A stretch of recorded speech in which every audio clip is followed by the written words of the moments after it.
So I'm starting out with a scrap piece of fabric that I had left over from a previous project. I think this is cotton linen. And now I've just folded it in half. And as you can see, the edges are not really straight and it kind of looks like I cut the piece of fabric while being blindfolded. I could have possibly done that. I have no idea. Now I'm just going to use some regular tailor pins or T-pins, whatever you have on hand. And I'm going to tack both pieces of fabric together just beside the line. That way, when I need to cut my fabric, I won't have it shifting or moving and it'll actually be straight. Well, unless you're going for a weird jagged looking end, then all power to you, go for it. Now, using a pair of scissors that I have, these ones are just regular stationery scissors, but I have only used these on fabric and I don't use it on anything else. If you have actual tailor scissors, well, good for you. That's a really good thing. But if you're using regular scissors, only use it on fabric. Don't cut plastic, paper, and all the other stuff with it because you're ruining the scissors then. So we're only going to be hemming two sides, the sides that we just cut, because the other ends, the shorter side, has a selvage, which is your factory finished end, so that doesn't really fray. Now you can either fray the lengthways of the fabric, or you can simply hem it, which is what I'm going to do. If you're going to fray it, that's going to take a bit of time, so give yourself some time for it. Now I'm going to pull out all the pins, open out my fabric, and we're going to start making a fold for your hem. You can do a single fold or a double fold. I'm going for a single one, and I'm simply going to pin it and make sure I'm folding over the same amount of fabric because you really want it to be a rectangle piece and not go all wavy on you, unless that's what you're going for.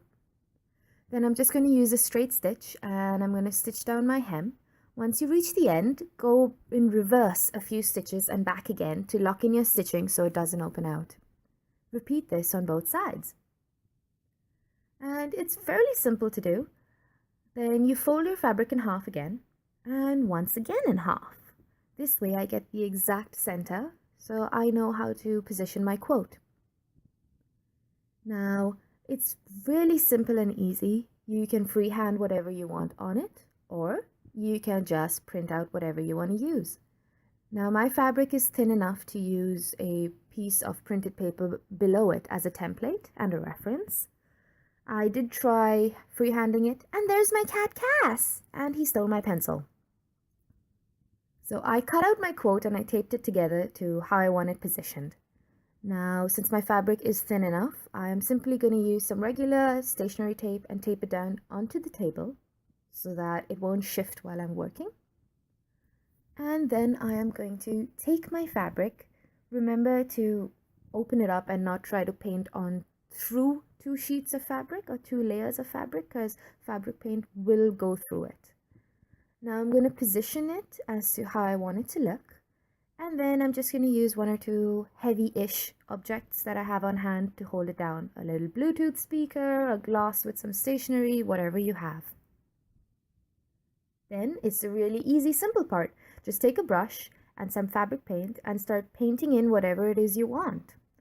Now I finished painting the entire thing and I let it dry untouched, unmoved for 1 hour. Now you can leave it a lot longer, but 1 hour was more than enough for this. So after I finished painting the entire thing and letting it dry, I ironed it on the reverse on high heat with no steam to set the paint. Once you iron it, that's it.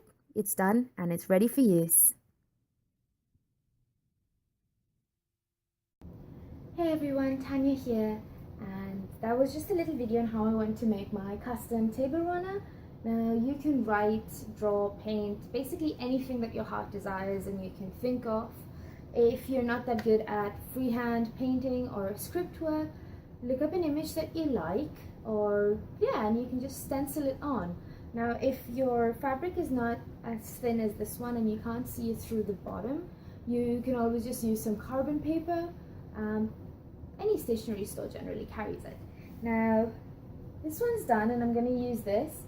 This one I did make for Christmas and I wanted to make it a little more seasonal, but instead of painting on any seasonal motifs such as snowflakes and stuff, instead I'm gonna pin or stitch on some little red bows. So come Easter, when I plan on reusing it, I can just remove the red bows and I can either attach a little felted Easter egg or something else of the sort. That way I don't just have this only for once in the year, and I can also use it when the family comes around, and you know, it's something that you can customize also further. So that was it. It was really easy. I enjoyed making it. It gets done super fast.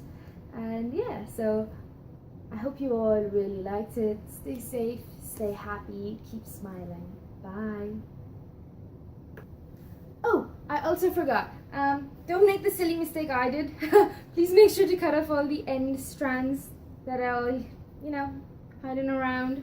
The last thing you want is someone, we all have that one family member or friend who always wants to nitpick at everything. And, you know, just cover your bases. Anyway, see you all. Bye.